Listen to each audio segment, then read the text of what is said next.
are starting a little vlogging project that is a follow-up to a video that I did last year, which I called Factor Cap, and that was trying to discern if books that are marketed to be like Agatha Christie are actually meaningfully Christie-esque in some way. And at the time I had a couple of ideas of other follow-ons, and one that I was recently inspired to get to is trying to do this for retellings. So people love a retelling. I know I do. Sometimes though, I think calling it a retelling or listing it as a retelling or pitching it as being a retelling of blank property or blank book or blank fairy tale, whatever, sometimes I think it's a little bit of a stretch. So today the goal is to see if I agree that all of the books that are on here deserve to be associated with the book that they are retelling. Yeah, so at the end we'll determine how many of these are fact, they are in fact a meaningfully accurate retelling, and how many of them are cap, meaning that they are not. Yeah, I have 6 books that I have identified for my TBR. Well actually first should I tell you the criteria? No, we'll look at the books first. So the book that inspired this entire project is The Death I Gave Him by M.X. Leo. This is a new book that comes out in September, so I think when you guys are seeing this, this is likely already out, but this is an advanced copy that has been on my TBR, and it is pitched as a locked room mystery version of Hamlet. So that's why this all came to me of like, oh, I wonder how much I'm actually going to think that this is like Hamlet. So there's that one. So Many Beginnings is a quote-unquote Little Women remix by Bethany C. Morrow. This was recommended to me from my friend Joshana. She loved this when it came out, so I picked it up because she sang its praises. And this is meant to be a retelling of the Little Women story, but the family in question is Black, and they are freed Black Americans during the Civil War. So I think this will be a very interesting take on that story. Then we have What Moves the Dead by T. Kingfisher, which is a version of The Fall of the House of Usher by Edgar Allan Poe. It is a horror novella, and you guys know that if you watch this channel, you know that like fungus gives me the ick. It's my biggest like ugh. But I've heard from several people that think that maybe I could get through it. And I have read a couple of T. Kingfisher horror that deal with plants in some way, and the way she incorporates that I could deal with. So, but this is a retelling of The Fall of the House of Usher. Then Sense and Second Degree Murder is a mystery retelling, YA style, of Sense and Sensibility by Jane Austen. I've already read the first book in that series, and it definitely was, I think, qualified as a retelling, so we'll see how that one goes. A Dowry of Blood by S.T. Gibson is a retelling of Dracula from the perspective of the first of his brides. So, yeah. I quite liked the original source material, so we'll see what we think about that. And then finally, the other one that inspired this entire thing is Liar's Beach by Katie Cotugno. This is a YA retelling of The Mysterious Affair of Styles by Agatha Christie, which you guys know I'm a big Christie head, and when somebody, I think John in my comments was the one who recommended this to me or mentioned to me that this was a Mysterious Affair of Styles retelling, I knew I had to weigh in on it. So for this go around of project, I only picked books that are based on specific previous works and not, like for instance, like a general fairy tale retelling, like a Beauty and the Beast retelling.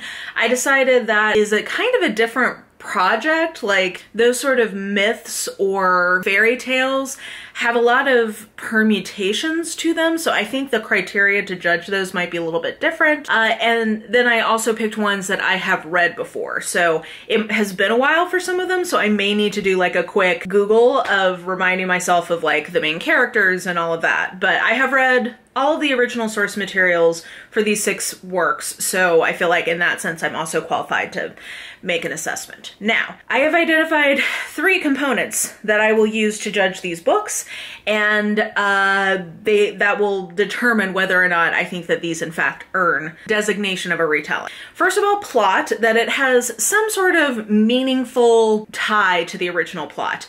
It doesn't have to be the entire plot, but it needs to intersect or like focus on at least some specific element of the plot. I think of Wide Sargasso Sea by Jean Rhys.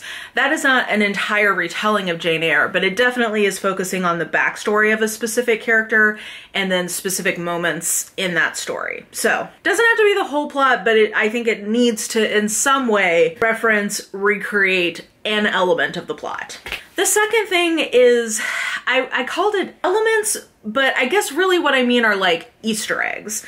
So this is references to character names from the original, to plot points, to in-jokes that maybe the fandom has of the original. Like for instance, if it were a Pride and Prejudice retelling and there was a moment when in this retelling of that story, the Darcy character emerged from a pond because of the 90s miniseries. Like, to me, that's like an Easter egg. So something that like rewards you for knowing about the original. So it doesn't have to be a full setting recreation or, you know, exactly the same characters, but like how many references, I guess, is this book making to the original book? And then the third, I'm going to say themes. Part of what I really like about a retelling is that it is taking an original source material and doing something with it that brings out different elements that were already there in the original or could have been there if the author knew what we know now. So like, I really enjoy that in a retell. Like, again, Wide Sargasso Sea is a great example. Like, it is essentially interrogating or highlighting the fact that Charlotte Bronte had a very white European ableist POV to the story that she was writing. And that is a book that like is highlighting that and bringing out themes in the original source material that we don't get in the original because of the author's limitation. I should say Jane Eyre is my all-time favorite book, so like, don't come at me in the comments. I think that we can love something and also have like, you know, acknowledgements of authors' blind spots. I think that that's one way you could go, or it could be that it's a theme that the original author totally could have included but just chose not to, or maybe there's a subtext that the author like just didn't realize they were putting or didn't realize until after the fact that was in the text. Like, I want it to do something to tell me something new about this story. So that will be the third category. So to me, an excellent retelling has some intersection with the original plot, however small. It has Easter eggs that reward you if you have read the original, and it makes you come away from the story thinking about it in a new way, learning something new about the story, or realizing that the original, you know, had some gaps in its perspective. So that to me is a great retelling. So let's see how these 6 stack up to that criteria. Also, pimple patches, I'm getting ready. I'm about to go put on my sunscreen. Okay, let's get into this.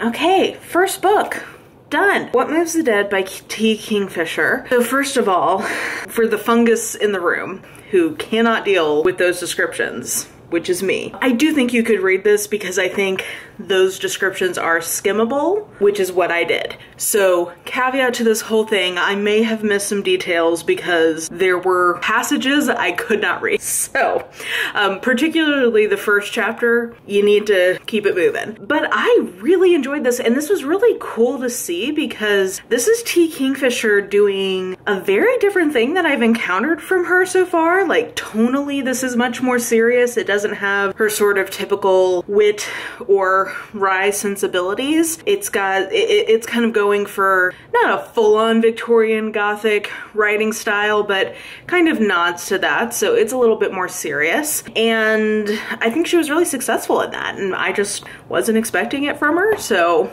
kudos to her for being a versatile queen. So I like this. I really like the perspective. We have Alex, who's our POV character, who is a non-binary soldier. I thought all that was interesting. It's called Sworn Soldier.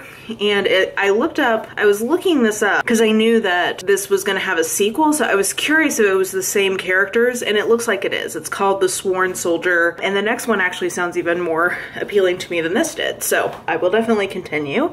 But now let's get to the reason we're here, which is this meaningfully a retelling? And I'm very pleased to say 100%.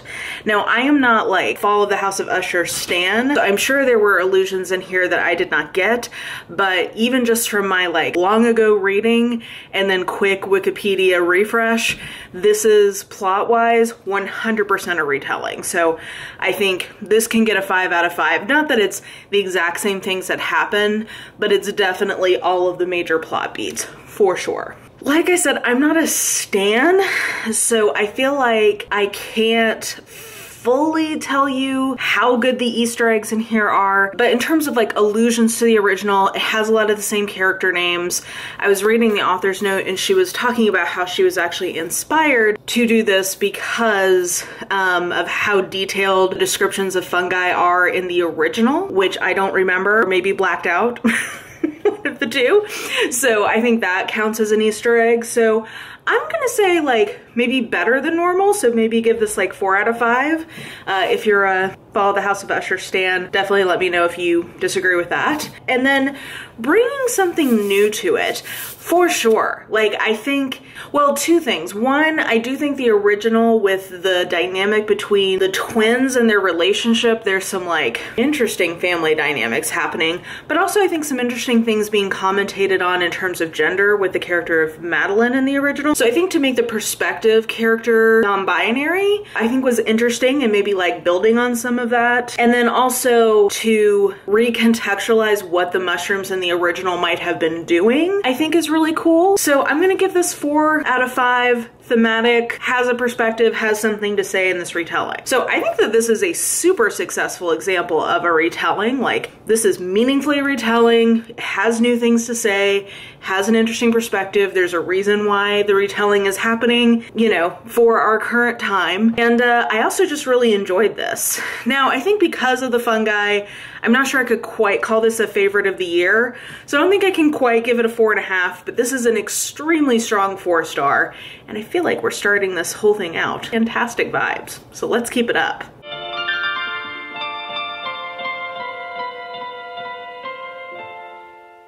That's too high. How about here? A little high, but we can make that work. Okay, so I am done with So Many Beginnings by Bethany C. Morrow.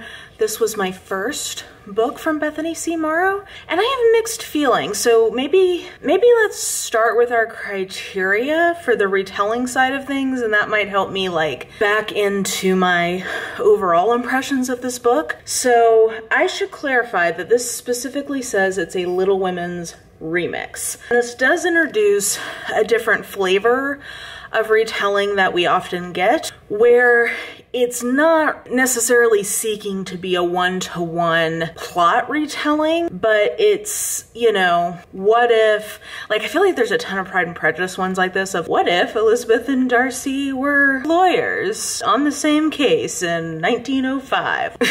So it doesn't really, it's like not necessarily the same exact setting. It's not, you know, trying to go for the exact same plot.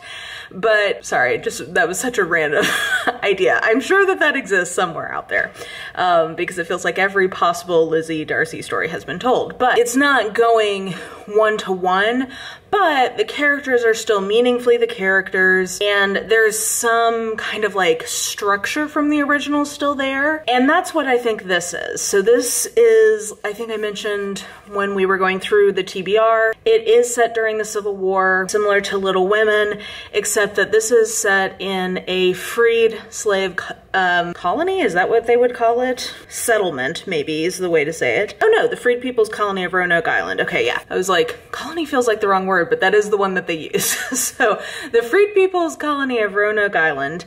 So this has some really interesting history or like historical elements that I think are incorporated here. And our main characters are still the 4 sisters. This is still a lot about kind of the bonds of sisterhood and the ins and outs of family dynamics and who are they gonna marry. Also kind of like how greater geopolitical events are impacting this one family.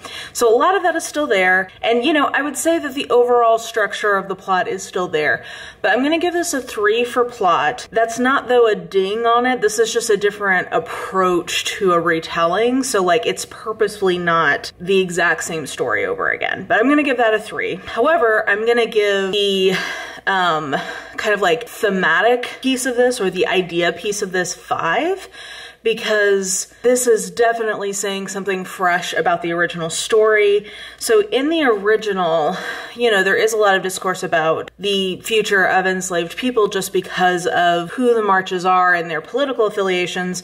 But because this is told from the perspective of a family of Black girls who have been freed from slavery and their parents, like, that's very directly something that this is interrogating. And I think it has some really interesting things to say in that regard, especially aimed at a YA audience. Like, all of that I thought was really well done and is a great kind of vision expander on what the original story was doing. Elements, I'm between a 4 or 5. I think there was enough changed in this. I'm gonna give it a 4, but there's still I mean, like, the characters are still meaningfully the characters. We still have, you know, Beth having a certain trajectory to her story. I think the way that Joe and Lori interact is an interesting change in this, but it's still there, and like commenting on that. Amy and Meg have a slightly different configuration, but there's still this sort of element of who Amy ends up with that mirrors what's happening in the original. So yeah, I mean, I feel like that there's a lot of, this is a story, you know, there's a lot of references to things in here. So yeah, I feel like 4 out of 5 makes sense. So all of that is it as a retelling. Overall, I would definitely say fact. They're calling this a remix, but like meaningfully this belongs on a list of retellings of classic literature, for sure. But what do I think of it as a book? Like I was saying, I do think that there's some interesting theme stuff happening in this that I think is thought-provoking and great for a YA audience, particularly for the history side of things. Like, I think that that is lovely. I struggled with the writing quite a bit in this. Like, the writing it felt kind of clunky to me. And at first I was like, well, you know, is this going for sort of a simpler style because this is a YA audience? But, you know, I read enough YA that I'm like, no, I mean, it flows better than this normally. So I think the writing in this is the weakest point. And I know that I am often one to say things are too long. I think this was too short. It's like not even 300 pages. I think another 50 pages would have made the pacing in this feel better. So I know that's a rarity for me, but I would actually say that I think this was too short. So I think I would give this probably a 3.5, mostly for its ambitions and what it's trying to do, and me liking that this exists for a YA audience more than the actual enjoyment factor. I think if you go along with the writing better than I do, you would like it more than I did, but I'll give it a 3.5 because I definitely appreciated that it made me think about the original text in a new way, which is, as we are discussing in this entire project, the whole point. Like, I enjoy thinking about these books in a new way. So I'm gonna say this does deserve the title of a retelling. I'll give it 3.5 and say liked but didn't love.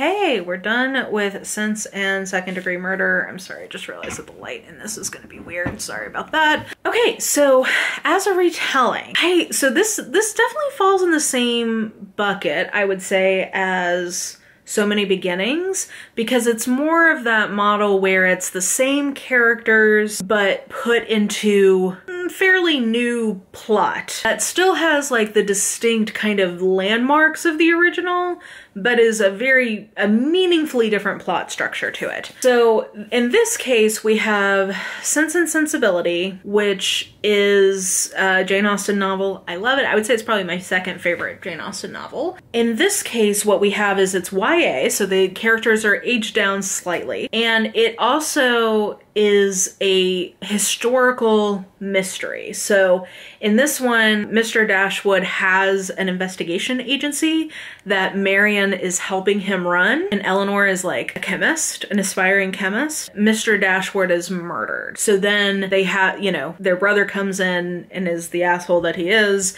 and, you know, they are trying to figure out who killed their dad and also like try to get the agency like back up and running. So I thought that it handled the plot elements. That's a pretty different, okay, that's a very different plot just off the bat.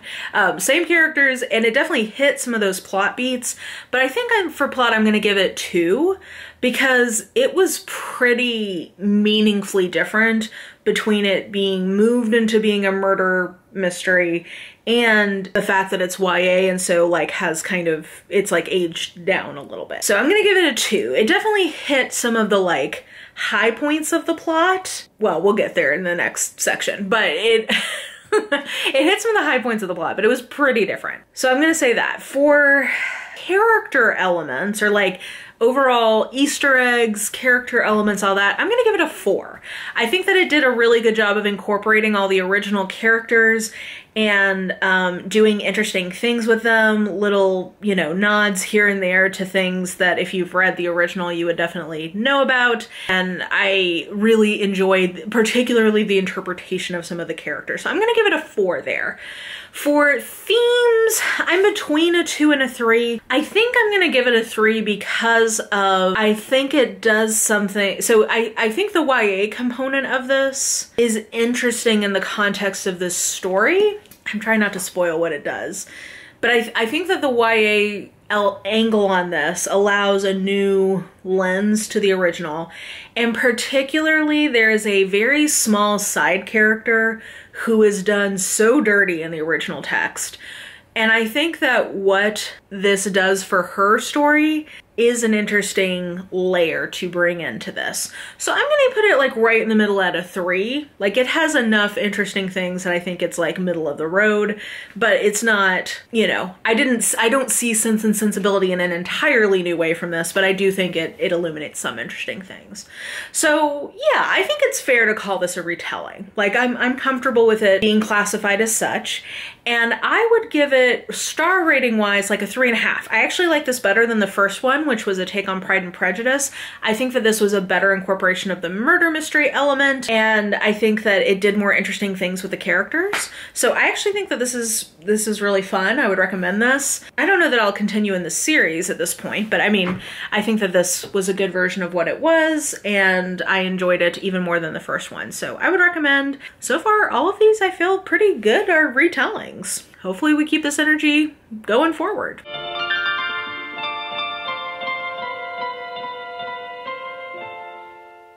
Another book down, also Check the Fit, Skinny Legend, Teddy Fresh collab. Very excited. Okay, so we finished The Death I Gave Him. It's really the impetus for this entire video, and I'm pleased to report that I very much enjoyed it. So let's start with it as a retelling. This is part of what's been fun about this project, is getting new and better language to talk about the kinds of retellings. I don't know. Anyway, so I would put this very much in the same category of retelling type as Sense and Second Degree Murder, because it is a lot of the same characters, and there's some narrative beats in here that I think match with what we have in Hamlet, but it's definitely its own thing.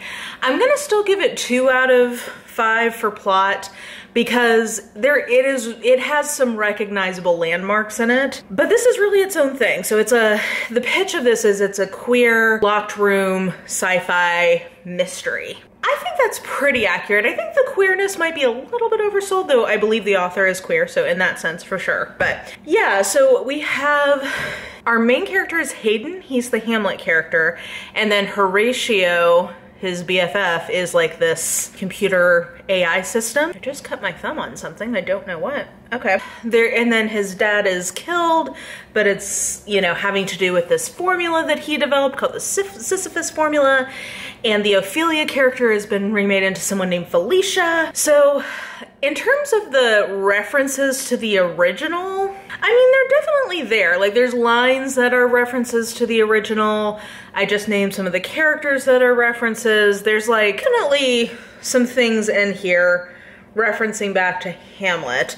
I mean, it also has, it's kind of like mixed media a little bit. And I wonder, like, maybe we could even say these transcripts might even be more referential in the sense of it being spoken word and therefore like a play in some sense. I also really enjoyed how the ghost part of this worked. I don't know. Okay, I'm gonna give it a 3. Like, right down the middle. I think it's solid references in here. Theme-wise, I don't know. I mean, so I definitely think it's you know what? I will give it a 3 also.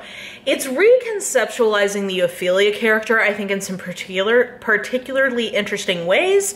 I think it has interesting dynamics between Hayden, Horatio, and Felicia. So I think that it could be trying to say something about gender that the original couldn't have tried to say in that time. And I think gender vis-a-vis power. I'm gonna give that a 3 too. So overall, is this fair to be pitched as Hamlet, but as a locked room queer sci-fi murder mystery? I'm kind of on the bubble, but I'm gonna say yes. I think that there's enough in here that this makes sense to me why that's the pitch. And I did enjoy this. You can tell it's a debut, I think. It feels like there's a lot of pieces that the author is really trying to hold together. And I think at times it's more successful than others, but I think it's very promising. And I had a really good time in this, so I'm gonna give this a 4-star.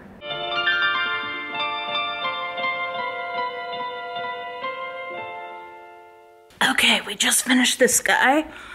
Ooh. Let's put you here. Okay, so A Dowry of Blood by S.T. Gibson. I mean, first of all, let's just address the elephant in the room. This new cover sucks ass, right? I mean, the old one was so much better. I don't know. I don't know. I don't know if this got picked up by like a bigger publisher or what the deal is in terms of why the change. I also just noticed that S.T. Gibson and I have a very similar master's degree. That's pretty cool. Okay, so I mean, that's the elephant in the room. I really wish that my copy was the old one, but I really like this book. And you know, this is what, the 5th one we've read for this. And shockingly, this is the first one that does what I suspected might be much more common in this batch of books, which is that it's not really a retelling. It is definitely Dracula, for sure, but it's much more the fairy tale model of a retelling than a retelling of a novel. And in the kind of fairy tale retellings, because the source material itself is so amorphous, it makes sense that people take a lot more liberties with what elements they include, because the originals are not necessarily super set in stone, especially if it's like a story similar across a couple of different like folk traditions. You know, each country or kind of like area might have the same overall story, but different variations, whatever. Anyway, all that being said, often in a fairy tale retelling, it's much more loosey-goosey with the degree to which it's really following the original source material. And I personally, for like a fairy tale or myth retelling, expect it to be like much more loosely tied to the source material. And that's really what this is doing. So it is a Dracula story, but it's not really, I mean, I read the original novel a couple of years ago. I actually really like the original novel, and it's not meaningfully following that plot at all. Now, it definitely, like Dracula as mythos, it definitely includes a lot of the pieces of that kind of folk tradition. And, you know, it even has, I think, a little bit of a nod to the book in its structure. But overall, this is gonna get a 1 for plot retelling, because we're following Constanta, who is the OG bride. He turns her on a battlefield when she's a medieval peasant. She's his original bride. And then the other 2 brides are Magdalena and Alexei. And really this is documenting, like, this is using the Dracula story as a metaphor for like domestic violence, for emotional abuse. Yeah, I don't know. I mean, I think that part of it is really well done, and this writing in this is super nice. But plot-wise, we're gonna have to just give it a 1 because it's not meaningfully a retelling in that sense. In terms of elements or like Easter eggs, I'm gonna give it a 2 because this is epistolary. And if you've read the original, you know that it is also epistolary. So I thought that was cool. Some nods, but like not me. This is its own thing. But in terms of like making you think about the source material in a new way, I'm gonna give this a 5 out of 5 because I think that's really what it's trying to do. Like I said, I think it's reimagining vampirism as an allegory for DV, SA, emotional abuse, all of that kind of stuff.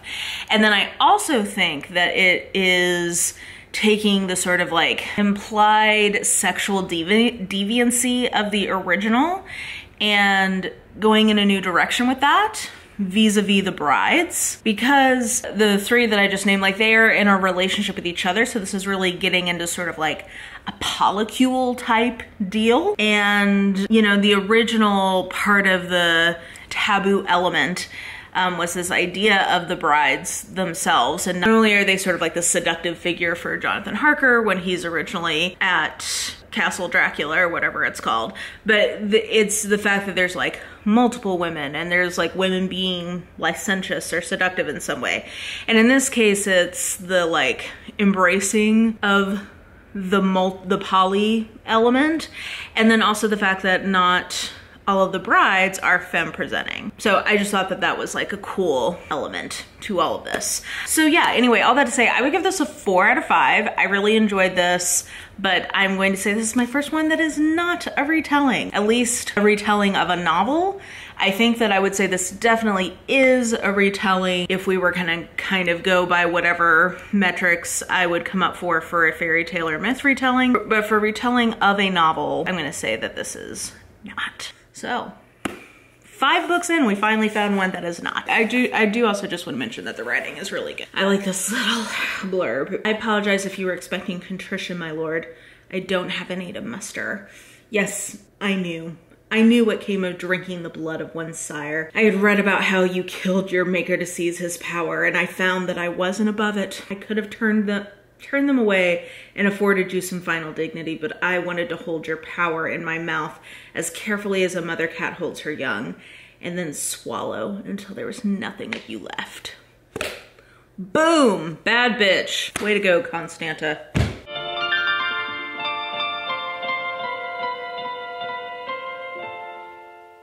We are on the last book. Hurrah! Okay, so that last book is Liar's Beach by Katie Cotugno. This is my first Katie Cotugno, and I can't say that I'm chomping at the bit to read more.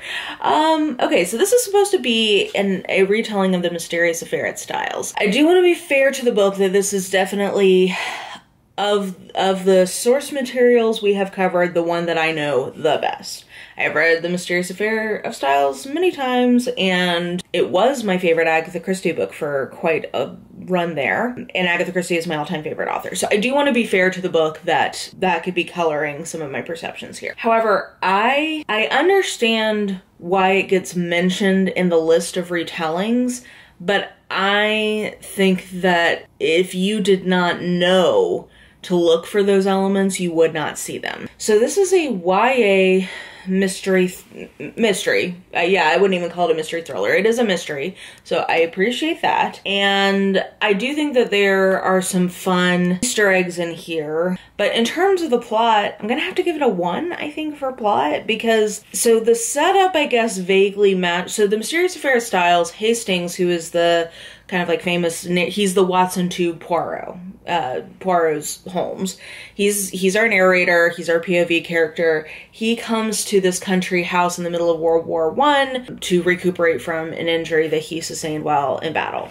In this one, we have the scholarship kid who is recovering from a lacrosse, I believe, a lacrosse injury that he got at his fancy boarding school, and he is going to the summer house of one of his rich classmates. And whilst there, somebody is drowned in the pool, but they do not initially pass away. And our POV character has a childhood friend named Holiday Proctor, I think is her name, who is, you know, sort of like the kid detective, and she comes in and helps figure out what happened. So, you know, like vaguely, I mean, there's a murder. The setup, I do think, is probably the closest to The Mysterious Affair at Styles in terms of like what happens. And there are some plot, like 1 or 2 that I'm like, okay, probably that's a reference, but I'm gonna say that's a 1. In terms of Easter eggs, I'll give it a 2. Holiday Proctor, Hercule Poirot, you know, there's that. And I do think that you can definitely make the 1-to-1 on a lot of the characters in the book. So from a character perspective, I do think that this like, you know, if you know the source material, you can kind of do the math there. So I'll give it that. In terms of themes or like what it's saying about the original, I'm also going to give it a 1 because I don't think that this needed to exist. Like this is not doing anything for the original,